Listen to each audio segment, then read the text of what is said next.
During our time running these interviews, we've got to talk to some absolutely fascinating people and find out some stories that we never would have known otherwise. But we only know the stories of so many people. And maybe there's somebody out there that you think we need to listen to that we haven't heard from yet. So if you think there's somebody who would be brilliant to be interviewed, why don't you get in touch with me and we'll see if they'd like to share their story. But today, we're talking to someone with a lean in towards the arts, just like my bad self. It's Patricia Paton. Patricia, would you like to tell us just a little bit about yourself? Well, I live in Sale. I go to Life Church, and I've always been interested in business. I've enjoyed my life doing all sorts of things, promotions. I've had dress agencies, and I'm very keen on television extra work. I've just finished doing that. Fantastic. Can you tell us a little bit about how you met Jesus? Well, I've been a Christian now for a long time, since in my 50s. The thing that happened to me was, starting with my background, I had a very unhappy childhood. We had everything. We were well off farmers, farmed for generations in my family. But my father was an alcoholic, and when I was 14 we lost everything. We just put in a cattle wagon and driven away to another farm which he'd bought with borrowed money. That all went pear-shaped, and we came to Manchester. We had a very humble house and all went to work, my mother and my sisters, and we had 2 small brothers.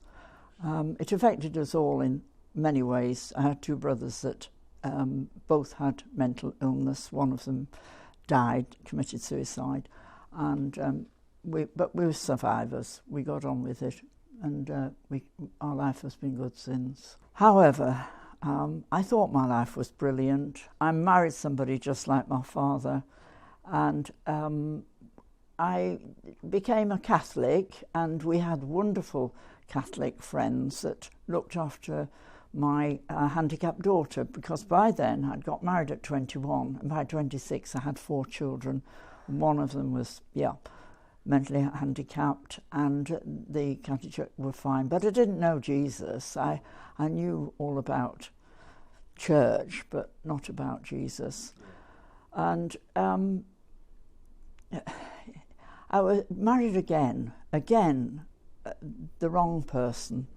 And that was when I was about 50, and I found out he was having an affair, and I had this just almost a breakdown. I was just sobbing and sobbing, and my sister, who lived in South Africa, had told me all about this wonderful church she'd been to, where there was no segregation, and she'd been born again and filled with the Holy Spirit.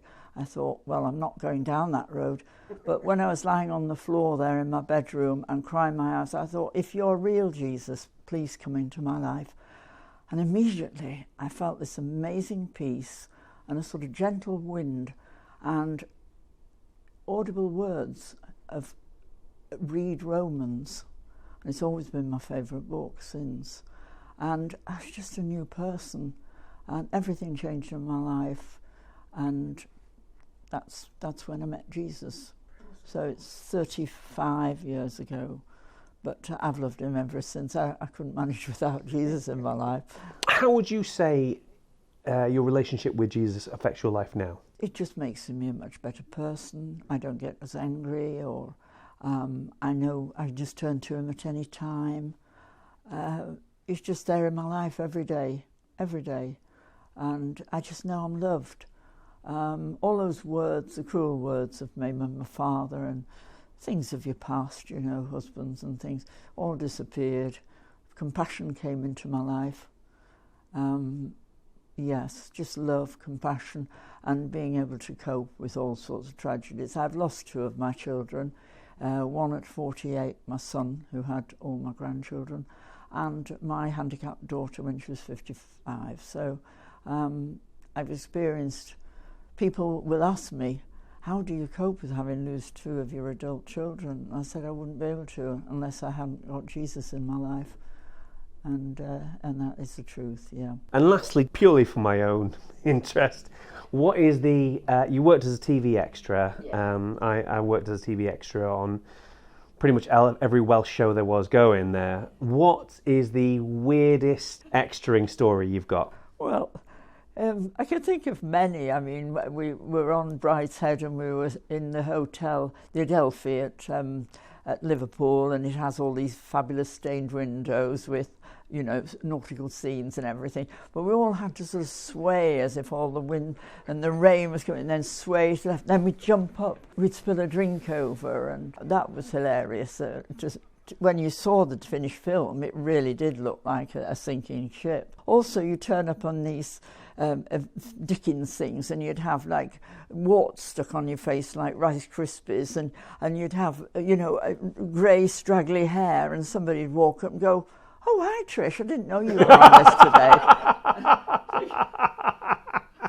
You met some super people, and I never wanted to be an actress anyway. I was quite happy being a very good extra and turning up wearing the right clothes and doing as I'm told. That's awesome.